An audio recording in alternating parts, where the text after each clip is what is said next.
Manifestació aquest matí a Barcelona contra l'amnistia i l'autodeterminació convocada per Societat Civil Catalana i amb la presència dels principals dirigents del PP, de Vox i de Ciutadans.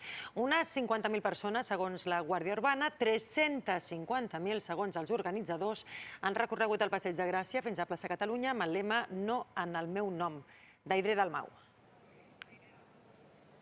Societat Civil Catalana assegura que l'amnistia és el pas previ a l'autodeterminació i demana als grans partits, és a dir, a PP i a PSOE, que arribin a grans acords per evitar dependre dels partits independentistes.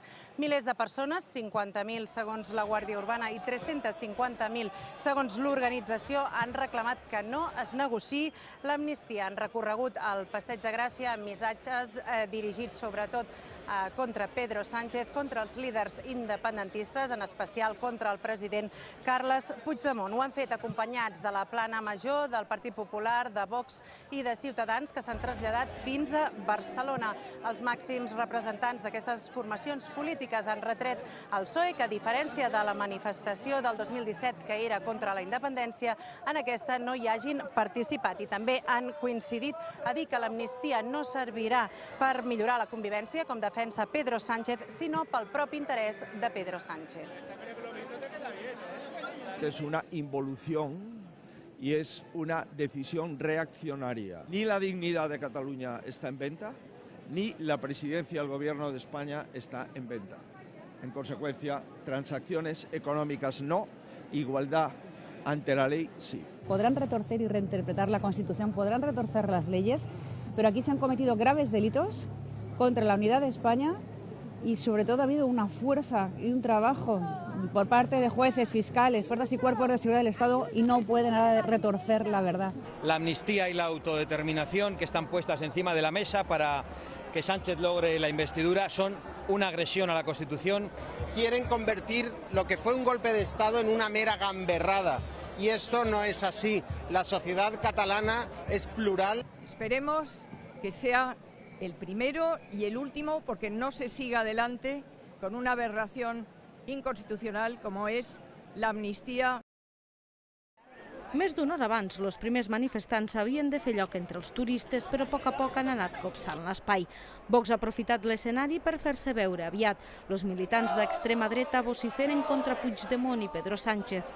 Si seguimos dejando que esto funcione como está funcionando, llegará un punto que España al final sí se va a diseminar, se va a fundir. Vengo de Madrid, porque soy de Madrid, y he venido pues porque el amigo Sánchez está jugando sucio como siempre. Hará daño irreversible a la nación. Tarannà monàrquic i proclames contra una possible amnistia o qualsevol pacte en què hi entressin els partits independentistes.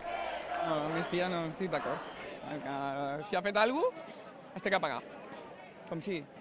Una manifestació ajudarà a donar un punt de vista bo de la gent d'aquí. Ens prenen el pèl, que el Sánchez diu una cosa i després, per estar al govern, diu el que li convé, i això no és. La convocatòria no ha arrossegat gaire gent jove i tampoc de fora de Catalunya, tot i que algun ha fet el desplaçament.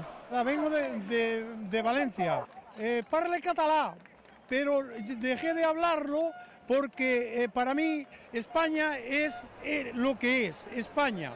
La potència del sol no ha impedit que molts s'embolcallessin amb la bandera, alguna de catalana, moltes d'espanyoles. El president aragonès des de Masquefa ha reaccionat a la manifestació. Ha afirmat que l'exhibició d'avui de la dreta i l'extrema dreta és la constatació d'un fracàs i ha retret al Partit Popular que no tingui cap projecte per Catalunya. En el mateix sentit ha parlat el cap de l'oposició, Salvador Illa, i la diputada dels Comuns, Aina Vidal. Quan Feijóo, Ayuso i Abascal l'únic missatge que tenen per Catalunya és de venjança, és de repressió, és d'odi, constaten el seu fracàs. I el fracàs també dels seus projectes polítics, no només per la ciutadania catalana, sinó també per una majoria de la ciutadania de l'estat espanyol. Per tant, el fracàs d'avui, d'aquesta manifestació, ens empeny a seguir batallant més que mai, amb més força, per l'amnistia y por la autodeterminación. Pues vemos una vez más, hoy, a la derecha